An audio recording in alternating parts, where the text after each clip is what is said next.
Jesus passa uma condenação severa sobre os escribas e fariseus, porque o que eles haviam dito era extremamente sério, extremamente sério. O Senhor Jesus os acusa deles terem cometido um pecado que jamais teria perdão. Deus não os perdoaria por aquilo que eles tinham dito, por aquela interpretação e por dizer aquelas coisas diante da multidão de que Jesus estava possuído pelo Deus das moscas, por Beelzebu, por Satanás, o maior dos demônios. Eles não seriam perdoados.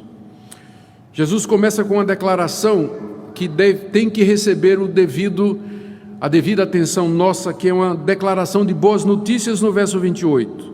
Ele diz: em verdade eu digo a vocês que tudo será perdoado aos filhos dos homens, os pecados e as blasfêmias que cometerem.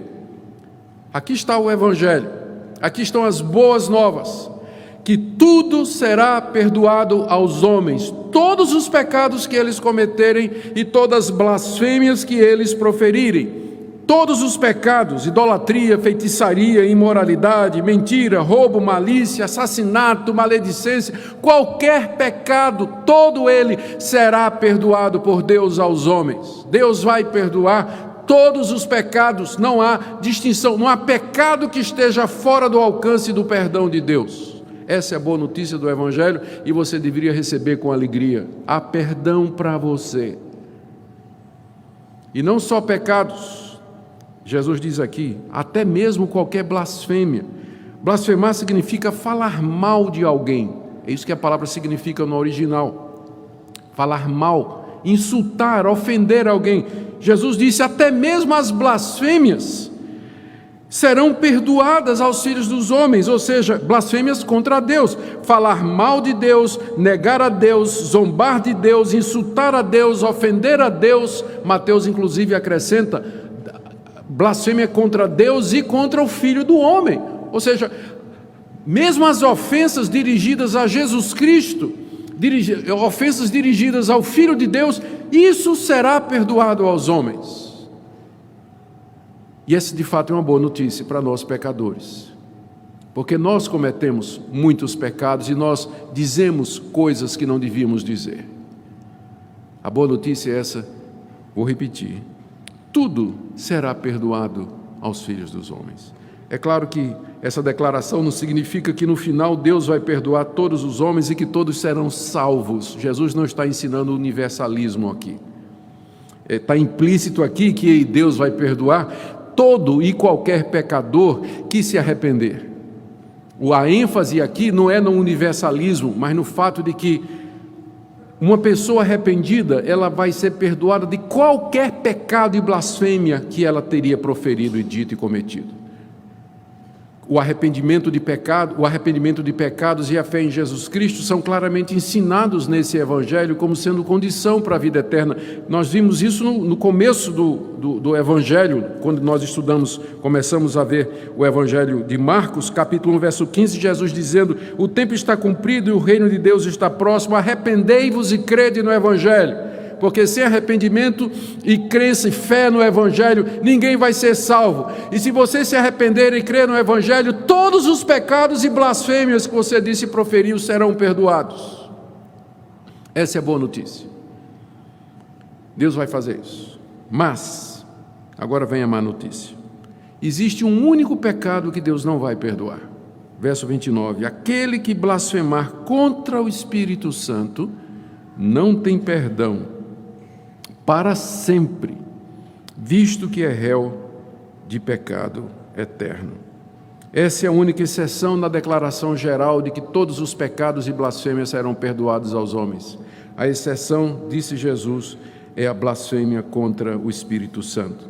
O que é essa blasfêmia contra o Espírito Santo e por que ela não tem perdão?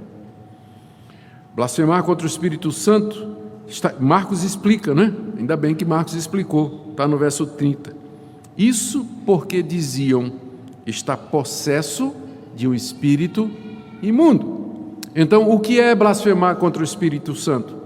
Significa declarar conscientemente que Jesus fez o que fez e que Ele era o que era, porque estava possuído por um espírito imundo, que Jesus era um endemoniado, que ele fez aquelas coisas que ele fez pelo poder do diabo, que seus sinais e prodígios eram uma demonstração do poder maligno das trevas.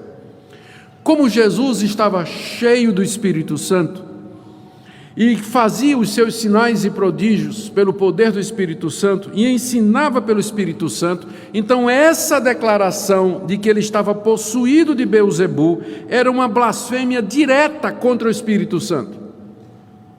Era como se chamasse o Espírito Santo de diabo, era como se insultasse o Espírito Santo de ser o Deus das moscas, Beelzebu, aquela entidade pagã.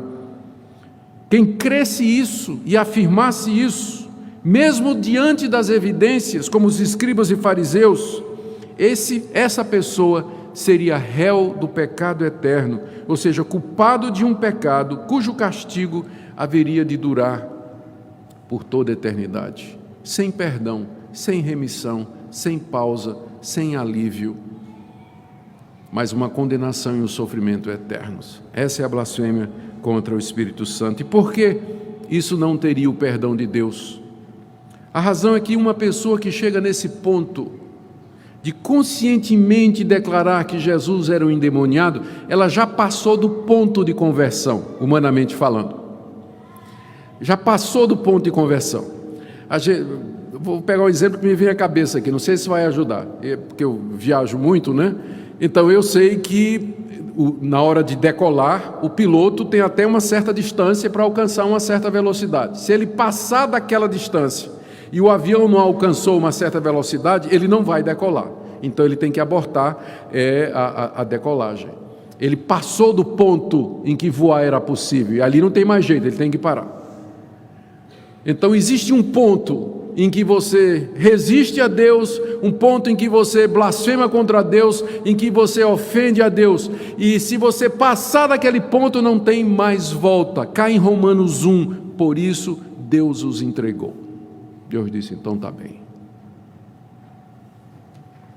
Então quem faz isso, quem chega a esse ponto de dizer que Jesus era possuído por um espírito maligno, essa pessoa passou do ponto de conversão. Dali para frente não tem mais volta. Ela não vai se arrepender, ela não vai abrir os olhos, ela não vai querer voltar atrás. Dali para frente é só mais cegueira, dureza de coração, até que finalmente ela seja precipitada no juízo eterno, de onde não terá perdão.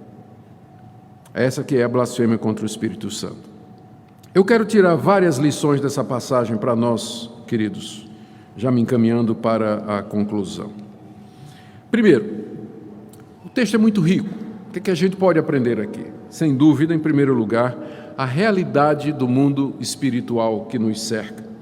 Por conta dos abusos que são cometidos por determinadas igrejas evangélicas, explorando toda essa questão de possessão demoníaca, libertação, quebra de maldições, guerra espiritual, a nossa tendência como reformados é ir para o outro lado, e a gente simplesmente perde de vista que a Bíblia diz que essa realidade existe. O fato de que as pessoas usam o ensino bíblico erradamente, não quer dizer que não haja um ensino bíblico correto a respeito disso, e a Bíblia é muito clara sobre a realidade de Satanás, sobre a realidade de espíritos malignos que estão por detrás dos deuses que são adorados no paganismo. Ninguém se iluda, por detrás da idolatria, está muito claro aqui, com o uso de Beelzebu, para se referir a Satanás. Beelzebu era uma entidade pagã. Então é muito claro que por trás das religiões idolátricas e metidas com oculto, está a atuação de demônios. Não tem esse negócio de religião inocente, de gente inocente, não. Estão lidando com poderes das trevas. E nós precisamos estar conscientes disso. A nossa mente secularizada, da nossa sociedade ocidental moderna, ela tende a explicar os fenômenos todos à luz das explicações científicas. A gente simplesmente como que elimina de cara a possibilidade do sobrenatural. Diante do comportamento de certas pessoas, a gente, o sujeito matou o pai e a mãe, o gato, o cachorro, estripou o passarinho, ainda deu 3 tiros na polícia e depois se suicidou. A gente vai procurar uma explicação psicológica. Pode ser que não seja psicológica. Pode ser que tenha uma explicação sobrenatural, não é verdade? Para o comportamento de certas pessoas. Fulano de tal era um marido exemplar, fiel, isso aqui, de repente descobriram, o cara vem traindo a mulher não sei quantos anos. Ah, não, vamos explicar isso assim, porque o mundo está difícil, carência, né? Baixa estima e tudo mais. Sim, mas o mundo não é só feito disso aí. Existe uma realidade espiritual por trás do comportamento humano, dos movimentos das nações, das atitudes das pessoas, de tudo isso que a gente vê. A gente não pode perder isso de vista. A Bíblia nos adverte o tempo todo: diabo, vosso adversário, vigiai e orai. A nossa luta não é contra carne e sangue, mas contra principados e potestades. Essa é a primeira lição. Deus haverá de perdoar todos os verdadeiramente arrependidos. Eu não sei que tipo de pecado você cometeu, que tipo de bobagem você andou pensando, que tolice você disse, mas se você se arrepende verdadeiramente dos seus pecados e crê no Evangelho, que Jesus estava cheio, era do Espírito Santo e que Ele era o Filho de Deus, o Filho de Davi, o Redentor do mundo, há perdão para você. Quinta lição que nós aprendemos aqui é sobre a natureza da blasfêmia contra o Espírito Santo. O que eu tenho encontrado de pessoas angustiadas, que mandam mensagem, perguntam, conversam, dizendo: pastor, estou com medo que eu cometi a blasfêmia contra o Espírito Santo. Por que você cometeu a blasfêmia contra o Espírito Santo? Pastor, porque apareceu um profeta lá na minha igreja, ele começou a dizer que tinha tido umas revelações, umas visões, e eu comecei a questionar se aquilo era verdade. Ele me disse assim: cuidado para não blasfemar contra o Espírito Santo. Pastor, estou com medo de ter blasfemado contra o Espírito Santo. Não, meu irmão, uma pessoa que tem medo de blasfemar contra o Espírito Santo, ela nunca blasfemou contra o Espírito Santo, porque um dos sinais de que uma pessoa blasfemou contra o Espírito Santo é que ela não está nem aí, ela está tão endurecida que ela não está nem mais preocupada com essas coisas, ela está tão cega que ela não percebe o perigo e o risco que ela está correndo. Então a boa notícia é: se você acha que você blasfemou contra o Espírito Santo, a boa notícia é que você não blasfemou, porque se tivesse blasfemado, você não estava nem preocupado com isso. Você já tinha passado daquele ponto em que a sua consciência ainda é sensível às coisas de Deus. João fala do pecado contra a morte, que também não tem perdão. Está lá na 1 de João 5, 16, 17. São as 2 únicas vezes em que esse pecado é mencionado na Bíblia, nos Evangelhos e na primeira carta de João.